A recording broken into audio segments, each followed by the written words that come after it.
Welcome, ladies and gentlemen, to another brand new episode of Bilateral View. I'm Arup K. Chatterjee from India, and joining me is Dr. Radora Magan from the Philippines. Dr. Magan, how have you been? Excellent. Everything's been fine here. There's rain. There's the sun as well coming out, so it's perfect. Today, we have a very interesting discussion lined up. I think our current circumstances in India, in the Philippines, in the global stage, and especially in the academia the world over has something to do with it. And we are going to discuss what is wokeness and where do we stand vis-a-vis wokeness. And we are going to ask a whole new important question. I think it's a first for bilateral view because we are going to ask some very difficult political questions of ourselves and especially of our, uh, you know, wonderful host, Dr. Rodora Magan, as to what she feels about wokeness and what it is doing to lives, livelihoods, to the global morality, and that whole important nucleus, the university. So, what do you make of wokeness, Dr. Mack? Professor Chatterjee, I would always say to my students, times have changed, and it's either you embrace it, these changes, or not. Wokeness comes in the picture, allowing people to rally around it and making universities the main platforms where students raise their voices, make their ideas heard, and at the same time allow faculty members to rally back and ensure that they also have a response to it. So wokeness in general, the world is captivated by it as we speak. In fact, political establishments have latched onto it, for their own causes. So like it or not, there are a lot of people who like it. There are also other people who don't like it. We think that on both ends of the spectrum, we are seeing advantages and, of course, disadvantages. So the world now is being divided. We are seeing people who say that there is now the erosion of the idea of sex because there's gender trying to play dominant or more dominant. And while at the same time, people say, yeah, of course, that's the reality, and we have to embrace these very extreme changes. Otherwise, we don't call ourselves educated people. So this kind of thinking, this line of thinking that, you are educated if you understand it. You are in a way more democratic in your way of thinking if you embrace these changes, are not quite accepted wholeheartedly by people who say that, the real index for being educated is, to understand the basic things in life. And these are the fundamental ideas of what we are made of and what are the two categories, male and female, and that disrupting that binary, disrupting that major line of categorizing between males and females is basically tantamount to questioning the creator. Okay, these are the conversations that flourish these days. And it's very important, Professor Chatterjee, that at the university, the students are always guided to the path where they should be able to grapple with whatever is happening around them. In other words, they have to make sense of whatever is happening. Because if we are only saying, okay, fine, you can do whatever you like, because, it's a university, it's the place where freedom is not curtailed, or it's the place where your speech is not impinged upon.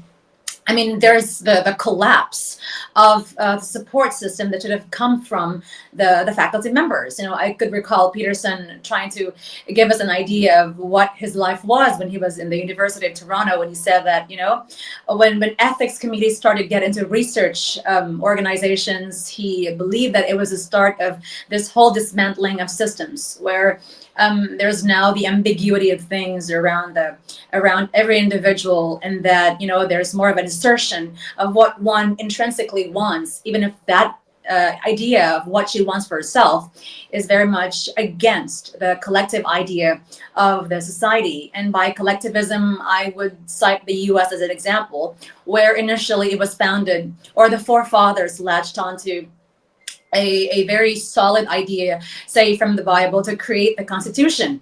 And even until now, that trace, or the biblical traces, are so evident. In fact, the Republicans, who are now dominating the whole political spectrum, are kind of bringing that back, and ensuring that people understand what they were, since they were prosecuted by these forces from England, and now discovering their new place in America, in the newfound land. They're trying to really control or sustain continually the concept of what a free world means and what constitutes free world, and whether or not wokeness is part of that free world enterprise. What is wokeness, according to you? Well, that's now the question that really pierces this automatic sensibility that I have, because at the end of the day, no matter how neutral one can be, there's that side that ultimately becomes clear of what you are as a person and reflects who you are at the same time as you speak these words. So clearly, I believe in the concept of wokeness these days as something very much different from what it should have been.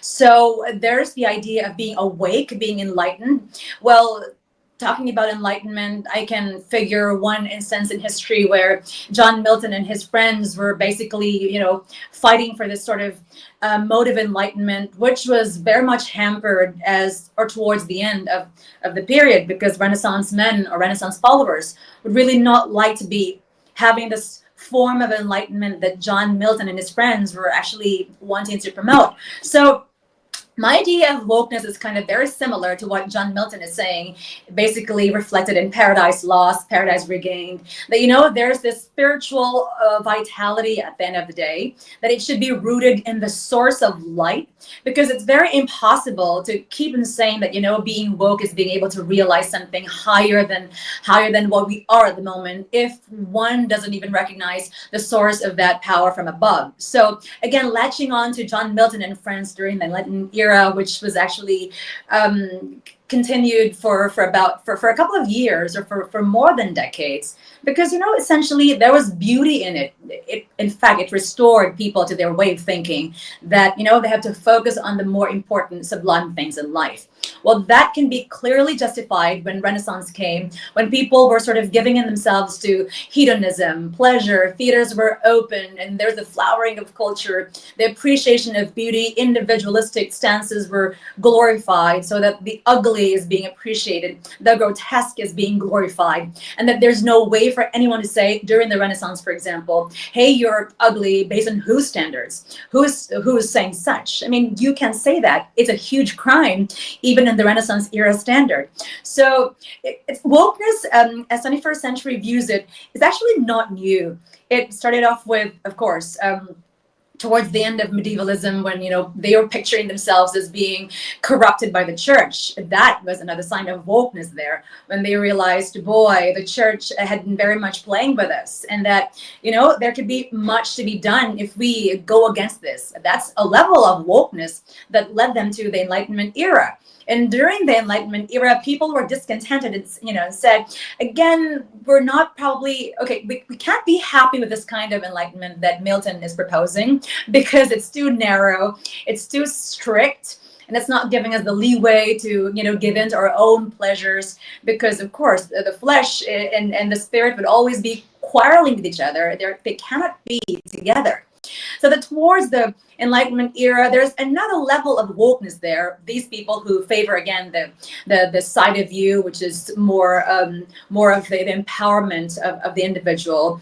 So that at that level, Milton became very sad. And okay, we are hearing from history that he was eventually becoming blind, and he was imprisoned. Of course, all the anti-Enlightenment who consider themselves as being awakened, or generally woke at that time, think of another level of wokeness that permeated towards the Renaissance period, and eventually even towards the end of the Renaissance. We're still seeing it in the modern period, and this wokeness never stopped in evolving itself. In the modern period, we are seeing this idea of being awakened again to a new style. We have Dadaism and many other movements which sort of resurrected the kind of, fire from within buried deep down that, people say who follow Dada movement would want to resurrect, because it creates the newness of themselves. and trying to create a new version of themselves, which are quite bored from, from the impositions of society. So, Professor Chatterjee, if you're saying here that wokeness, like the world perceives it, is something that makes you feel that you are in a new paradigm, it cannot be wrong, because again, being awake to something, whether good or bad, is essentially technically being awakened to something, whether the impact of this is good or bad. However, I thought that the real assessment here lies on whatever is the or what is the outcome of being awakened to something, which is often overlooked in these conversations. Because at the end of the day, if you're awakened to something that creates stagnation in your spiritual side, for example, it's not at all being awakened to a form of light that would guide you eventually. Because the premise here is, if you want to continue with your life and survive, you have to be guided. Now the main question is, what are the guiding what are the guiding instances, or what is the ultimate guiding light here that would assure you of a good journey up ahead, something that would not make you feel regrettable at the end of the day, as what people are saying to themselves, which J.K. Rowling is trying to actually hammer on these people, that at some point you feel awakened to the idea that I want to be a male or I want to be a female, which is opposite to your orientation. And then once you have what you wanted, towards the end you realize, boy, I'm now reawakened again that I'm not wanting this. So there's a kind of arbitrariness in what kind of wokeness people would want to adhere to at the end of the day. It's like various stages of wokeness, Professor Chatterjee. There's no such level of wokeness where every individual in the present era, in the 21st century, can feel very, very satisfied. Now, I describe this as a kind of wokeness which is very, very temporal. And what is temporal is usually damaging our systems, because what usually supports great environments are systems that are not easily swayed, that have a solid foundation. And that's why I mentioned earlier, the basic foundation of the American Constitution, for example, which is the Bible. Not just the American Constitution, but the Philippine Constitution, being an American colony, and the European constitutions, who are the reasons why these European countries are sort of functioning in a pattern. That's why the Anglo-American is having the same motive of governing themselves through democracy and all that.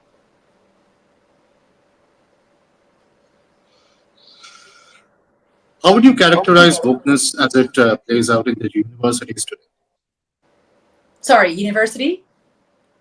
How would you characterize wokeness in the manner that it plays out in the universities today? Yes, as I mentioned earlier, in universities, okay, there are many ways for these people to assert what they think is being awakened. There are various methods by which they can never be censored, because again, the university is the place where it's safe to say your ideas without being censored. Because again, censoring these ideas would mean that the university is no longer a university. That's the reason why we're saying that these universities now, or the universities of the 21st century, are now being attacked. If not attacked, at least we can say that there's now an ongoing struggle within universities as to how this wokeness among students could be regulated, or could be at some point checked. Because if there are some approaches to check these practices, these woke practices, there's the kind of impression that they're being disenfranchised. And so who is on the losing end now? The people who are trying to check whether or not these practices are still in the proper trajectory. So as a whole, whether Southeast Asia or America or Latin America, we're saying that these woke instances from people, be it student or teacher, are starting to wear down these systems upon which universities are founded. And when I say foundations of university, I mean there should be integrity, discipline. Okay, there should be the thorough evaluation of things before they even get practiced. So because things have become very fast, and when things are fast, there's not much time for, or there's not much room for evaluation. And I think these ideologies that seem to captivate many followers are given the the chance to really make people believe that there's something good in this type of paradigm that they're having. You sound very ecstatic about wokeness. Am I right in saying that? So it seems like you are very pro woke. Is that a right interpretation?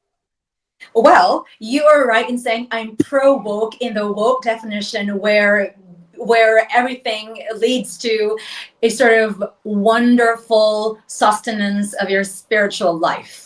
And you can say that I am pro woke when we think of woke as something that does not in any way destroy any sensibilities of a typical human being, where he is exercising the rightness or the soundness of his or her mind.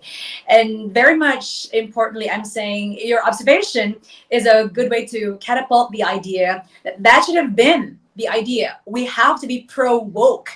Had there been a platform for us to say what wokeness should mean and what wokeness should not have been within the 21st century context, Professor Chatterjee? These are entirely, I think you are absolutely entitled to your opinions.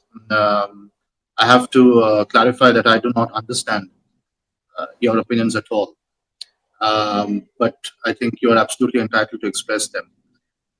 My question, I suppose, would be: could you shed some light on the impact of wokeness on leading academics and intellectuals of the 21st century? Well, two things. There are faculty members now who are drawn to the idea that the 21st century wokeness is the way to go. That you have to cater to what these people think about themselves. That if they think they're men, even if they're not, even if they're not, then fine. Especially those people who believe that every individual is entitled to, to think whatever he or she thinks about himself. On the other side, there are faculty members who are still very conventional, and who, when I say conventional, those who stick to the rules, defending the idea that whatever happens along the way, these basic tenets of truth, and I'm saying, say, biblical tenets, cannot ever change. The infallibility in these words can never be questioned. But towards the end, there's this ongoing debate whether they believe in fallibility or they believe in infallibility of, what I'm saying today regarding the Bible's, position about all these things that is happening in the world today. So that's the idea I'm giving. Two things: those who are okay with it, those who are not okay with it. And those who are okay with it are quite many in these universities. So that for those of us, for example, who shun the idea of going in that direction, are labeled to be non-progressive, and sort of they're saying that we can see ourselves as being isolated because we're not joining the bandwagon. So I should say that, well, that's an opinion they can give to the other side of the house. At the end of the day, I think it boils down to whatever this resonates to. This should be calling our attention to what really should, the principle to be upheld, to become a human being who, at the end of the day, acknowledges who creates him and what he's created for. And when I say the second one, it means that we're not here to destroy the body, for example. We are here to preserve it, and we are here to sustain whatever is the intention of this body as intended by the Creator. How does one know what is the intention of the Creator? Okay, let me be clear with it. As J.K. Rowling continues to say, that there is a sex, there's not a gender. As Peterson would say, that it's a wrong thing for anyone to say that you can think of yourself as a woman even if you're a man. He goes back to the X chromosomes, and he goes back to the ability to procreate and the ability to have breasts and to feed the children or the babies. These are the basic indices that your body is made to be doing those things. And if you alter any of those, then you are trying to modify the original without even asking what's your purpose in life. Oh, well, you can say that this is your purpose based on what you're made of, and what are the utilities of your body. Very simply, there is no question as to how this body should operate at the end of the day. Is there anything specific about Filipino society and the Filipino academia that you might want to talk about with respect to wokeism? Is there what's the response in the Philippines towards wokeism in general? I suppose what might people's neighbors or their families, how would they respond to an individual's views on wokeness, supposedly pro woke like you are? And what would be the response of a society towards a government in the Philippines that promotes wokeness? Oh, let me be clear because you said, as a pro woke that you are. Well, I have to really clarify that yes, the idea of being a pro woke, for example, is very clear from the get go. I'm into it only if wokeness would mean that you don't subscribe to the idea of the wrong side of being awakened to something that does not create a good thing in you, which ultimately destroys your spirituality. So going back to your question, yes, in my country we know it's a Catholic country, and being Catholic, it's highly conservative, but I'm not saying everyone is conservative. People have become very libertarian in the ways of thinking and doing things. So as to how they receive wokeness, like I said before, and as what I've been telling my students, the country is highly democratic and very much subscribing to this Western idea that your own agency is what you make of yourself, and whatever you think of yourself, you can just do it, and no one can question you. The government supports that in many ways. You see, there are establishments now trying to alter these forms and ensure that these people who are not part of the main categories are included. Well, my very clear case here is what recently happened with my brother, who actually ensures that this idea of wokeness is going to be conveyed to the people and why it's a huge violation. As he studies the Bible, for instance. Well, it's a town, it's a city I'm talking about, in Danao City.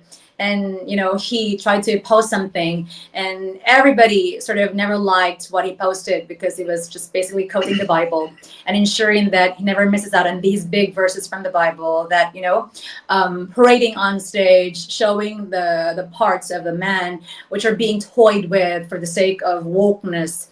It should not have been done in the first place if we want a prosperous community. So he said those things on a post, and ultimately he became viral, and people were lambasting him with comments, and they were lampooning him even.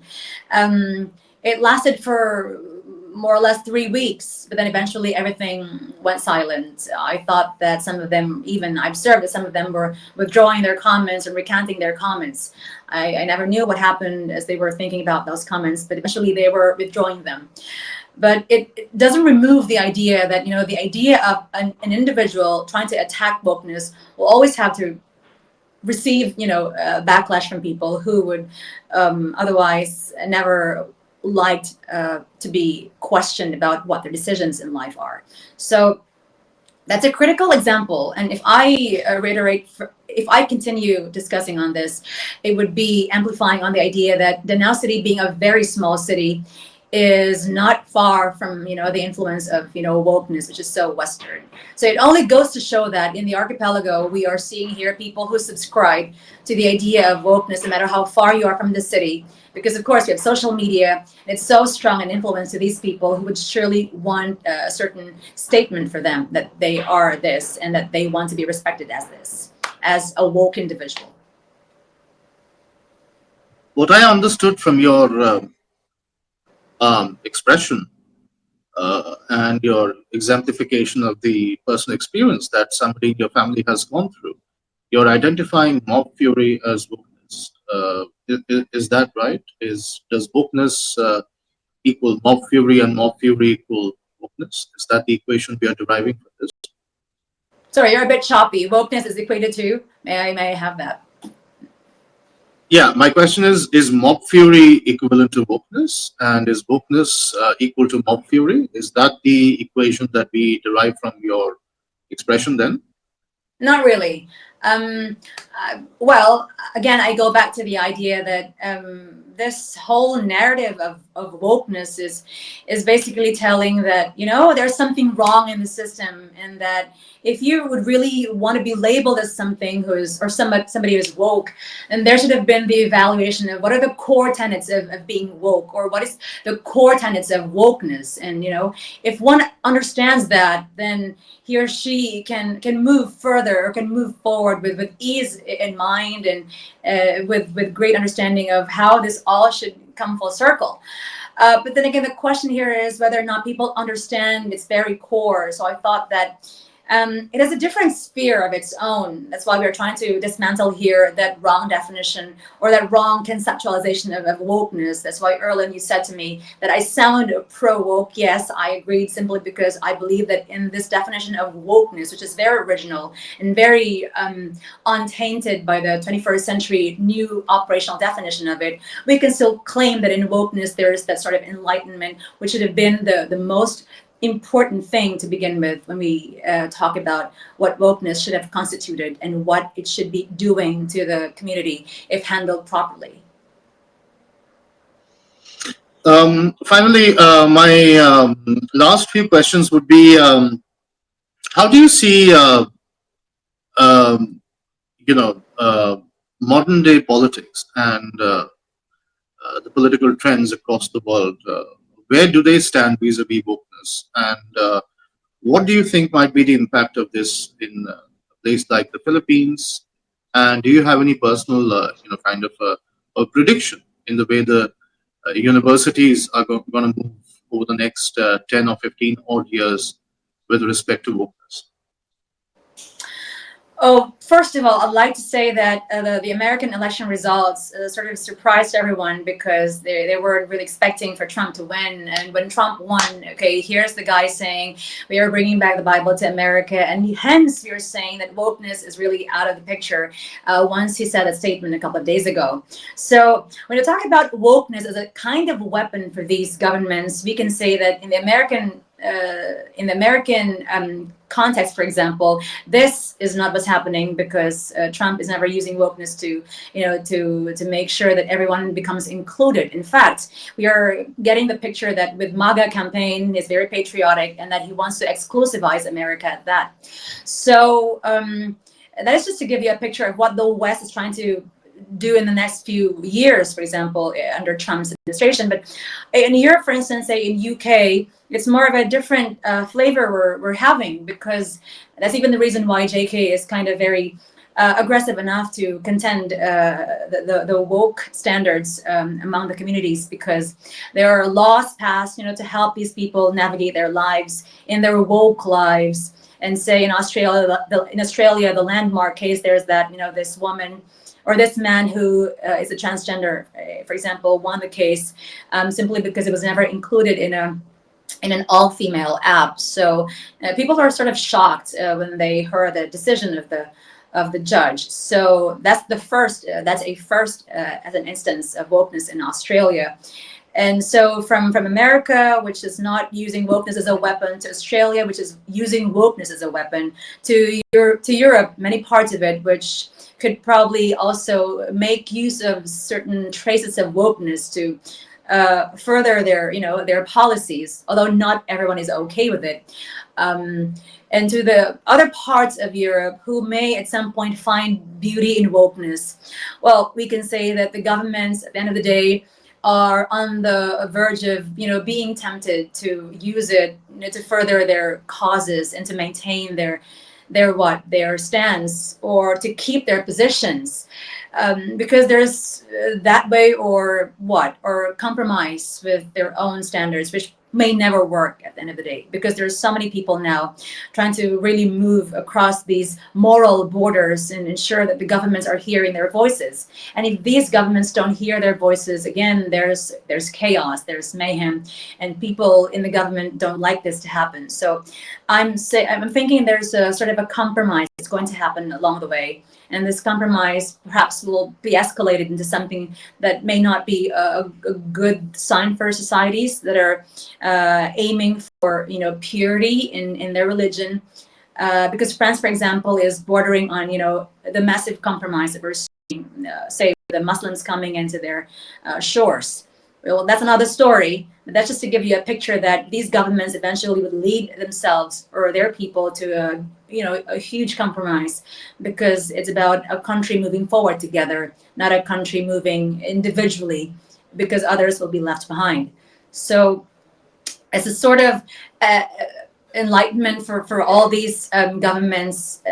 If we think of enlightenment here as a source of wisdom for them to move forward, then I thought that it's very difficult to begin with when we ask as to where they're getting this sort of wisdom for them to move forward. If indeed, wokeness is going to be weaponized at the end of the day. Very interesting comments. I will have to wrap my mind around these. I will take some time to understand your comments in the contexts that you have made them in. But thank you so much, Dr. Magan, for sharing your honest views. And I hope our viewers will make good sense of them. Thank you so much for watching Bilateral View. We are very grateful to you. And as our community, our subscriber count keeps growing, we feel more and more enthused to bring up interesting discussions for our audience. Please like, share, and subscribe if you haven't, and please share it with your friends. With me here is Dr. Rodora Magan, to whom I hand over to canvas for support for Bilateral View. Dr. Magan, would you please? Dear viewers, if you think that this conversation this afternoon is creating some ripples in your head, then please do comment. We'd love to hear your thoughts on this conversation today. If you haven't subscribed, please do subscribe because we want to grow our community. And this is very important that as we grow our community, you are part of it. Please like as well if you think that, again, there's some sense in this conversation we're having this afternoon. So thank you, Professor Chatterjee, for giving in and for hearing all my thoughts. Thank you so much. And this is Arup K. Chatterjee signing off from India. And here's a warm namaste to all of you. Mayong hapon atong tanan and salamat kaayo. Thank you very much.